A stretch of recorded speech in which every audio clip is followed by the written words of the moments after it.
জীবন হচ্ছে মৃত্যুর ঘনিষ্ঠ সঙ্গী। প্রতিদিন আমাদের এমন ভাবে কাটানো উচিত যেন আজ জীবনের শেষ দিন। মানুষের পুরো জীবনটা হচ্ছে একটি সরল অঙ্ক। যতই দিন যাচ্ছে ততই আমরা তার সমাধানের দিকে যাচ্ছি। আর দুনিয়ার জীবন খেলাধুলা ও তামাশা ছাড়া কিছুই না। জীবন মানে ক্রমাগত মৃত্যুর দিকে এগিয়ে যাওয়া। জীবনের সব লড়াই একাই লড়তে হয়। মানুষ কেবল সান্ত্বনাই দিয়ে যায়, সাথে কেউ থাকে না। আমরা যদি সময়ের যত্ন নিই তবে সময় আমাদের যত্ন ঠিকই নিবে। অনুকরণ নয়, অনুসরণ নয়, নিজেকে খুঁজুন, নিজেকে জানুন, নিজের পথে চলুন। হ্যাঁ এবং না কথা দুটো সবচেয়ে পুরনো এবং সবচেয়ে ছোট, কিন্তু এই কথা দুটো বলতেই সবচেয়ে বেশি ভাবতে হয়।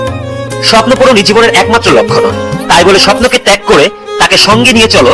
স্বপ্ন ছাড়া জীবন অর্থহীন। যেখানে পরিশ্রম নেই সেখানে সাফল্যও নেই। জীবন যত সামনের দিকে এগিয়ে যাবে ততই কঠিন হতে থাকবে। যে পরিশ্রমী সে অন্যের সহানুভূতির প্রত্যাশী না। যারা আমাকে সাহায্য করতে মানা করে দিয়েছিল, আমি তাদের প্রতি কৃতজ্ঞ, কারণ তাদের না এর জন্যই আজ আমি নিজের কাজ নিজে করতে পেরেছি। সবাই অনেক দিন বাঁচতে চায়, কিন্তু কেউই বুড়ো হতে চায় না। পৃথিবীতে এমন কোনো কাজ নেই যা করলে জীবন ব্যর্থ হয়। জীবন এতই বড় ব্যাপার যে একে ব্যর্থ করা খুবই কঠিন। একবার পরীক্ষায় কয়েকটা বিষয়ে আমি ফেল করেছিলাম, কিন্তু আমার বন্ধু সব বিষয়ে পাশ করে।